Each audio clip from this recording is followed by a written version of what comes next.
Before you stands a story not of grand battles, but of quiet wars fought within the four walls of a home. It is a promise that the most profound love stories are not found in the thunder of a storm, but in the hush that follows, in the careful tending of a soul, not the rescue of a body. Here, desire is not a shout, but the soft-spoken name in the dark, and devotion is not a sword, but a hand offered, palm up, waiting for a choice. This is for those who know that true partnership is built in the spaces between words, in the steady rhythm of shared chores, and the slow, deliberate untangling of two guarded hearts. Elias Thorne's world was built of straight lines and right angles. The floorboards of his small homestead, laid and planed by his own hand, ran true. The tins in his pantry were stacked with their faded labels facing out. Each evening, he wound the mantel clock with 7 precise turns, and its steady ticking was the only heartbeat in the house besides his own. He lived on the edge of redemption, a town that had forgotten its name's promise, and his solitude was as orderly as the stacked cords of firewood beside his door. Tonight, like every night, a single lamp cast a solitary circle of gold on the scrubbed pine of his table. One chair was tucked neatly beneath it. The other sat against the far wall, a silent accusation of emptiness. He ate his stew from a single bowl, washed it, and set it on the drying rack. The house was clean, quiet, and strong. It was also achingly empty. He moved through the rooms with the economy of a man who conserves not just resources, but hope. The bed was made for one, the blankets pulled tight, the pillow centered. He did not scan the horizon for riders or listen for trouble on the wind. His battles were long over. The only threat he scanned for now was the insidious creep of loneliness, a dust that settled on everything, no matter how often he wiped it away. He sat on the edge of his bed, the mattress giving only under his weight, and listened. The tick of the clock, the sigh of the wind through the dry grass. A house too silent.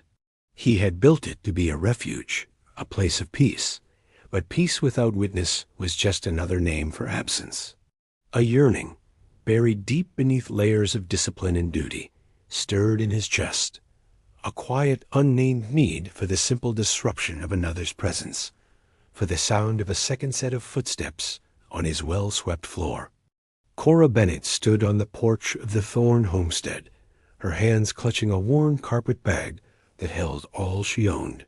The arrangement, brokered by the tired but kind-eyed Reverend Michael, felt less like a salvation and more like a transaction, a marriage of convenience. A name, a roof, and a shield against the suffocating attentions of Mr. Sterling, the town's foremost landowner, who saw a vulnerable widow as a property to be acquired. The man on the porch, Elias Thorne, was the shield. He was taller than she'd expected, broad in the shoulders, with a stillness that was more unnerving than any threat. He had not smiled. He had simply nodded when the Reverend explained the terms, his gaze steady and unreadable. Now he held the door open for her. "Ma'am," he said, his voice a low burr, like stones rubbing together. It was the first word he had spoken directly to her. She stepped inside, her worn boots making a soft, alien sound on the clean floor. The house smelled of pine soap and wood smoke, a scent of stark, masculine order. It was a fortress of solitude, and she was its new, unwelcome occupant. He showed her the space with a few gestures. The kitchen, the main room, the single bedroom. "You'll take the bed," he said. It was not a question. "I'll make a pallet by the hearth." She stopped, her spine stiffening. She had survived by holding fast to her dignity, and she would not begin this strange new life as a burden. "No," she said, her voice clearer than she felt. "That is your room. I will sleep out here." He turned to face her fully, and for the first time, his eyes, a deep, serious gray, seemed to truly see her, not just as a problem to be solved, but as a person. "The arrangement is for your protection. That includes your comfort." A flicker of warmth, small and surprising, touched the cold knot of fear in her stomach. "Our comfort, Mr. Thorne," she corrected gently. "This is your home. We will find a way that is fair to us both." A long silence stretched between them, measured by the steady tick of the clock on the mantel. He gave a short, sharp nod, a concession that felt more significant than any flowery welcome. The proximity was a fact, a line drawn in the sand. But where that line fell, she realized, would be for them to decide together. The house was still silent, but for the first time, it held the ghost of a conversation to come. Elias found the rhythm of his life irrevocably altered. It was not a violent change, but a subtle shifting of the current. He rose at his usual hour, before the sun, but now he moved with a quietness that was new, mindful of the woman sleeping on the pallet of blankets she had insisted on making for herself by the cold hearth. He would start the fire and set the coffee pot to boil, and when he returned from his morning chores, a cup and a piece of bread would be waiting for him on the table. She never said a word about it. It was just there. She moved through his house like a phantom at first, her presence marked by small, careful adjustments. The tins in the pantry were rearranged, not to her liking, but more logically. A pot of wild herbs appeared on the windowsill. One afternoon he came inside to find her sitting in the singular shaft of sunlight from the window, his work shirt lying across her lap. A tear near the cuff, one he had ignored for weeks, was being closed with a series of tiny, perfect stitches. He stopped in the doorway, feeling like an intruder. She did not look up, her focus absolute. The needle dipped and rose, a silent, meticulous act of care. He said nothing, just hung his hat on its peg and went to wash his hands, his throat tight. Later, when he put the shirt on, the mended place was smooth and strong against his wrist, the thread a slightly darker blue than the worn fabric. It felt like a brand, a mark of her presence he now carried on his person. He watched her. He learned the things she did not say. She flinched at the sound of a slammed door. She always made sure her back was to a wall. She ate little, as if trying to take up less space. He started leaving the wood bin by the stove fuller than necessary. He began announcing his presence when he entered a room, a low cough or the deliberate scuff of his boots. These were the first words of a new language between them, a grammar of consideration. One evening, as she was sweeping the floor, he came and took the broom from her hands. Her head snapped up, her eyes wide with alarm. He simply turned it around and handed it back to her, hilt first, a peace offering, an acknowledgement. He was not a threat. Her fingers brushed his as she took it, and the brief contact was a spark in the quiet house. Cora learned Elias Thorne by his silences. He was a man made of quiet routines and unspoken intentions. She learned that the chipped mug was his, and that he preferred his coffee black. She learned that he spent the hour after supper sharpening his tools at the workbench, the scrape of steel on stone, a meditative rhythm in the evening air. She learned the weight of his gaze, which was often on her, not with judgment or possession, but with a kind of deep, steady watchfulness. It was the way a man might watch the sky for rain, a quiet, constant assessment. At first, it had unnerved her. Now, a strange sense of security was taking root in its place. He never touched her, not accidentally, not even to hand her something. He would set it down and step back. He built walls of respect around her, giving her the space she needed to breathe. One afternoon, a gust of wind through the open door dislodged a pin from her hair, sending a heavy auburn lock tumbling across her face. She was kneading dough, her hands white with flour. He was across the room, but he saw her struggle to fix it. He crossed the space in 2 long strides, his shadow falling over her. She froze, her breath catching. He stopped just before her, his large hands hovering in the air. "May I?" he asked, his voice low and rough. It was the first time he had asked her for anything.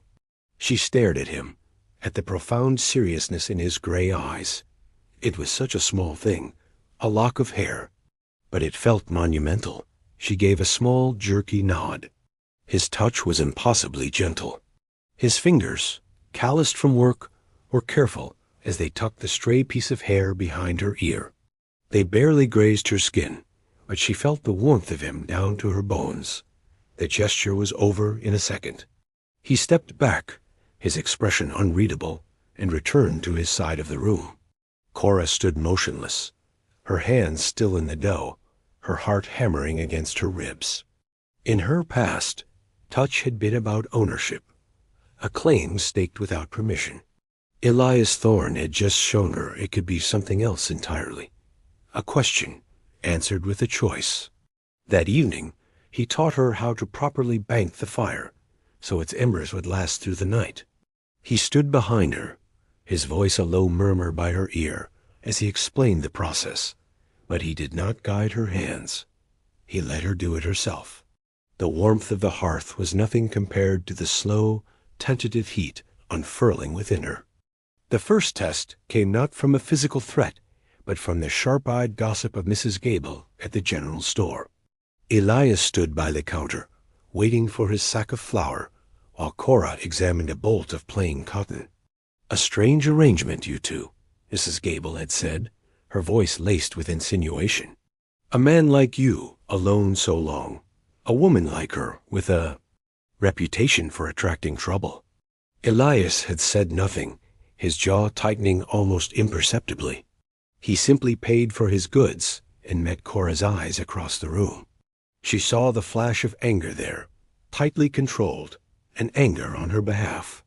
The carriage ride back to the homestead was silent, but the air was thick with what had been left unsaid.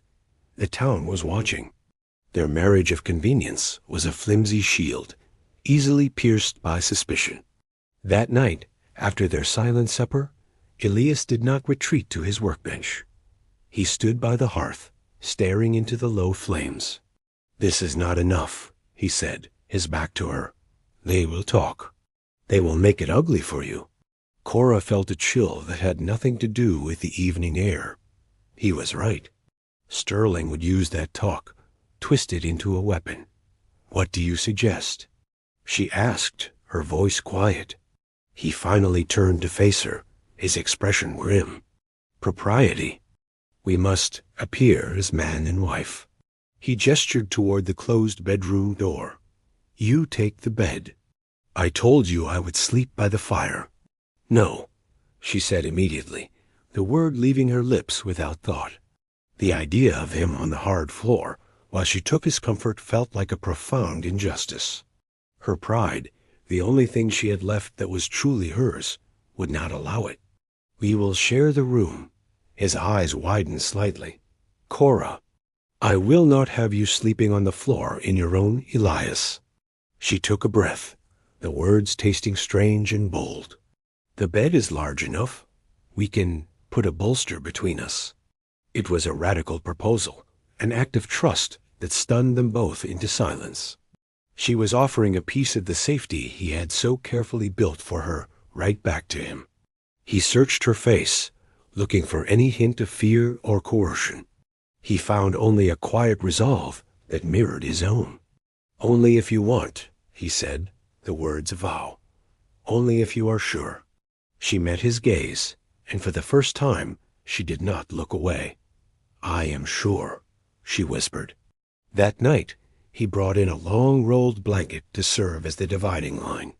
He let her get into bed first, turning his back to give her privacy. When he finally lay down on his side, the mattress dipped, a small boat on a vast ocean. The space between them was charged with a tension that was not fear, but a breathtaking awareness. The sound of his breathing, slow and steady in the dark, was the only sound. It was the first night Cora had not felt utterly alone in a very long time. The next day, they rode into town for supplies, a silent accord passing between them. They were a front, a partnership. The shared space of the bed had changed something, solidifying the fragile lines of their arrangement into something stronger. They were unloading goods from the wagon when a shadow fell over them. Mrs. Thorne, A smooth voice purred. "Marriage seems to agree with you." Cora froze, her hand still on a sack of beans. It was Mr. Sterling. He stood there, impeccably dressed, a condescending smile playing on his lips.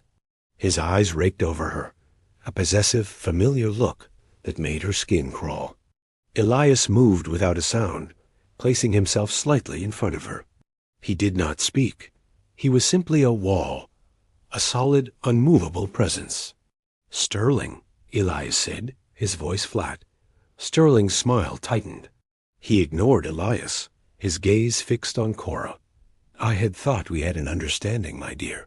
Your late husband left certain obligations. I was prepared to be most generous in seeing them settled." It was a threat veiled in politeness, a reminder of the power he held. Cora felt the old fear rise, the instinct to shrink away, to become invisible. But then she felt the heat of Elias's body near hers, a silent anchor in the storm of her past. She took a breath and stepped out from behind him. Her voice shook, but it was clear. "My husband's debts are settled, Mr. Sterling, and my name is Mrs. Thorne." She met his gaze directly, holding it. She would not be intimidated, not any more. Sterling's face darkened, the mask of civility slipping. He looked from her defiant face to Elias's stony one. "We shall see about that," he hissed, before turning on his heel and stalking away.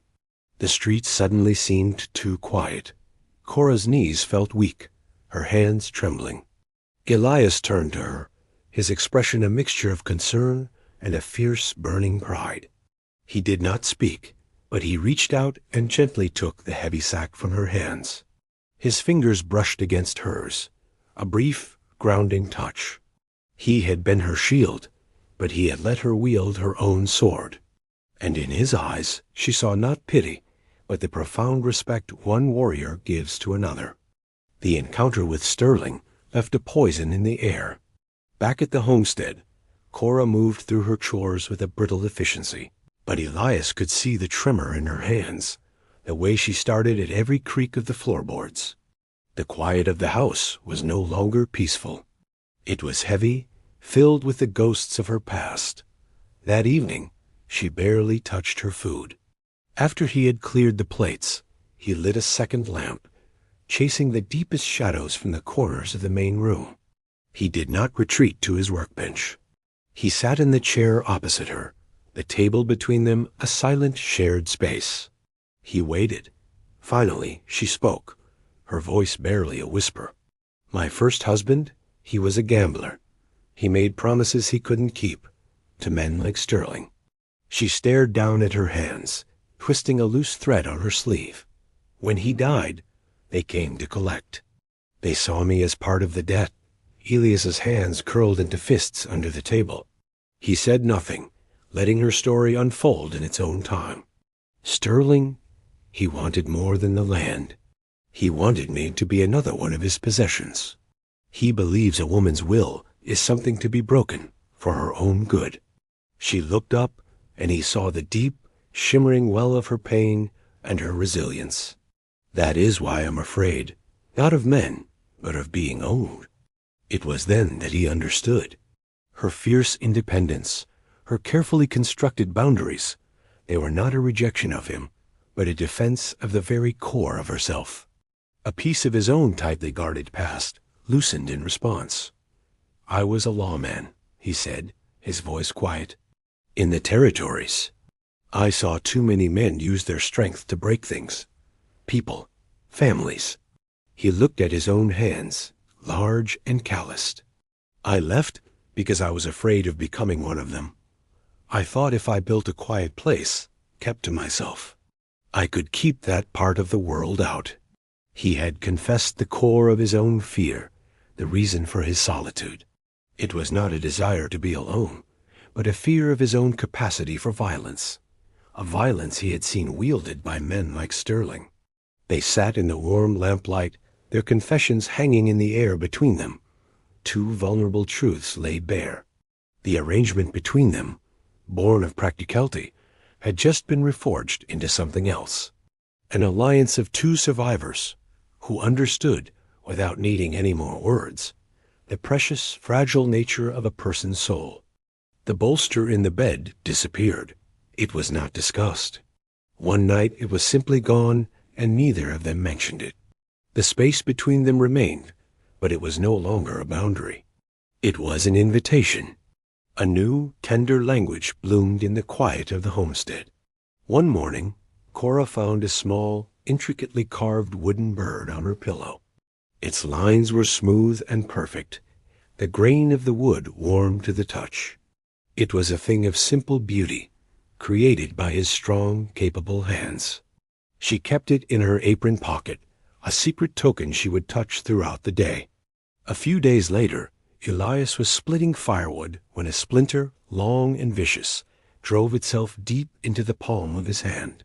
He came inside, his jaw tight with pain, trying to work it out with the tip of his knife. Cora saw him and immediately came to his side. "Let me," she said, her voice soft but firm. He hesitated for only a second before extending his hand. She led him to the table, and with the lamp pulled close, she worked with a pair of tweezers and a clean needle, her touch steady and sure.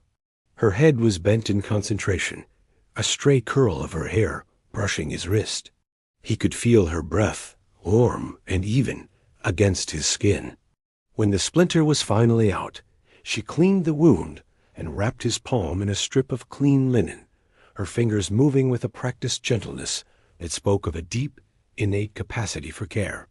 She was tending his wound, and in doing so, was tending to something far deeper within him. That night, she woke from a dream, a small, choked cry escaping her lips. He was awake instantly. In the moonlight filtering through the window, he could see the sheen of fear on her face. He didn't speak. He simply reached across the space between them and took her hand. Her fingers were cold, and they clung to his. He held on, his thumb stroking the back of her hand in a slow, steady rhythm, an anchor in the dark.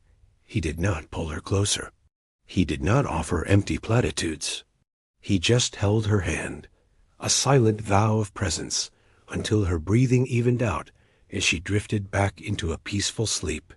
He stayed awake long after, her hand still in his, marveling at the simple, profound weight of it. Trust was no longer something they were building. It was the very air they breathed. Sterling made his move not with threats in the street, but with a folded piece of paper delivered by the sheriff's deputy. It was a legal notice, a claim against the small parcel of land Cora had inherited from her late husband, the only thing of value to her name, now legally tied to Elias through their marriage. The claim was based on a supposed gambling debt, a promissory note Sterling had allegedly held. It was a lie, designed to drag her through the mud of public humiliation and legal ruin. Elias read the paper twice, his face hardening into a mask of cold fury. He looked at Cora, who stood by the window, her arms wrapped around herself. He saw not the fear of losing the land, but the deeper, more wounding fear of being dragged back into the powerlessness she had fought so hard to escape. His first instinct was the one he had spent years trying to bury, to ride into town, to find Sterling, to end this with the blunt, final force he was capable of. It would be simple. It would be satisfying. And it would betray everything he had built with her. It would make him just another man, using his strength to break things. He set the paper on the table. "We will answer it," he said, his voice calm and even. Cora turned from the window, her eyes searching his. "He will twist it, Elias. He will make me out to be a liar, a debtor. Then you will tell the truth," he said simply. He walked over to her, stopping a few feet away. He was giving her space, but his presence was a promise. "This is not my fight to win for you, Cora. It is our fight to stand in, together." He saw the understanding dawn in her eyes, and with it, a surge of courage that straightened her spine. He was not taking her agency. He was fortifying it. "I have my husband's ledgers," she said, her voice gaining strength. "He was many things, but he was meticulous. There is no such debt." For the rest of the day, they worked together. She spread the thin, brittle pages of the ledgers across the kitchen table, her finger tracing the columns of spidery ink. He sat with her, keeping the lamps filled, sharpening her pencils, his quiet presence a bulwark against her rising anxiety. He was not reading the pages or telling her what to look for. He was simply there, a silent partner, his trust in her absolute. He was scanning the room not for threats, but for her needs. A warmer cup of tea, a steadier light, the solid presence of an ally who believed in her. The meeting was held in the preacher's cramped office, the air thick with the smell of old paper and the weight of judgment. Reverend Michael sat behind his desk, looking troubled. Mr. Sterling was there, smug and confident, his lawyer beside him. Cora felt the eyes of the town on her back, even through the closed door. She felt small, a fly caught in a web. Then she felt Elias's hand, warm and solid, on the small of her back. It was not a gesture of ownership, but of unwavering support, an anchor. Sterling presented his case first, his lawyer weaving a tale of a desperate, debt-ridden man and his foolish wife. He produced the promissory note, a convincing forgery. The silence that followed was heavy, accusatory. The Reverend looked at Cora, his expression tinged with pity. "Mrs. Thorne," he began, "do you have anything to say to this?" Elias's hand gave a gentle, imperceptible squeeze. It said, "I am here. You are not alone." He did not speak for her. He did not defend her. He simply looked at her, his eyes conveying a complete and total faith in her. That look was all she needed. Cora took a slow breath and stepped forward, placing the worn leather ledger on the preacher's desk. "My late husband kept meticulous records, Reverend." Her voice did not tremble. It was as clear and steady as the ticking of Elias's mantel clock. He recorded every dollar won and every dollar lost. "I invite Mr. Sterling to show me where this supposed debt of $500 is noted." She opened the book to the final year, her finger tracing the neat columns. "Here are his dealings with you, Mr. Sterling. A debt of $20 for a horse, paid in full on the 4th of May. A loss of $10 at cards, settled on the 12th of June. Nothing more," Sterling scoffed. "A desperate woman's fantasy. Is it?" Cora asked, her voice quiet but ringing with authority. She turned a page. "This ledger also notes your attempt to purchase my land for half its worth the day after my husband's funeral, an offer I declined." A flush crept up Sterling's neck. The preacher's eyes narrowed, looking from the ledger to the wealthy man's face. In the quiet of that room, the truth had a weight all its own. Cora had not shouted or wept. She had stood in her own power, armed with facts and dignity, and dismantled a lie piece by piece. They walked out of the office into the afternoon sun, the matter settled. Elias's hand was still on her back. They had not won a battle. They had affirmed a partnership. Their victory was not in Sterling's defeat, but in the silent, unshuckable fact that they had faced it together. The ride back to the homestead was wordless.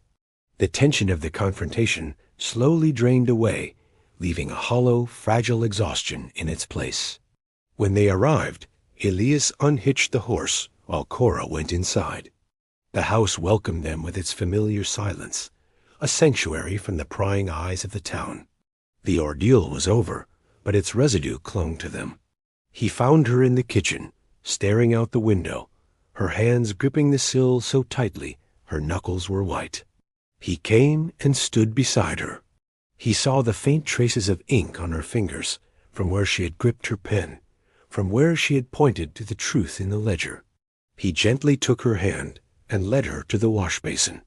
He pumped fresh water, the sound loud in the quiet room, and poured it into the bowl. Then, with a soft cloth and a sliver of soap, he began to wash the ink from her hands. He was slow, methodical, his touch infinitely tender. He cleaned each finger, his calloused thumb moving in gentle circles on her palm, washing away not just the ink, but the strain of the day. She watched him, a lump forming in her throat. When her hands were clean, he noticed a small, angry red line on his own knuckle, where his skin had split from gripping the wagon reins too hard on the ride home. She took his hand in hers, turning it over. Without a word, she went to her sewing basket, retrieved a tin of salve and a clean strip of linen, and began to tend to his injury. Her touch was as careful, as reverent as his had been. It was a silent exchange of care, an act of profound mutual aftercare. Later, they sat at the kitchen table in the soft glow of a single lamp. Neither of them had the energy to cook a proper meal. Elias cut thick slices of bread and cheese and poured 2 glasses of milk. They ate in a comfortable silence, the shared intimacy deeper than any words. He picked up a piece of cheese and held it to her lips. She accepted it, her eyes never leaving his. She, in turn, offered him a piece of her bread. In the quiet lamplight, feeding each other small bites from their simple meal, they were not a man and a woman bound by a convenient arrangement. They were 2 souls who had found a home in each other, their bond forged not in passion's fire, but in the steady, gentle warmth of the kitchen hearth. In the weeks that followed, the house settled into a new rhythm. It was no longer his routine or her routine. It was theirs. The silence was no longer a sign of loneliness, but of a deep and abiding peace. It was the quiet of 2 people who no longer needed words to understand one another.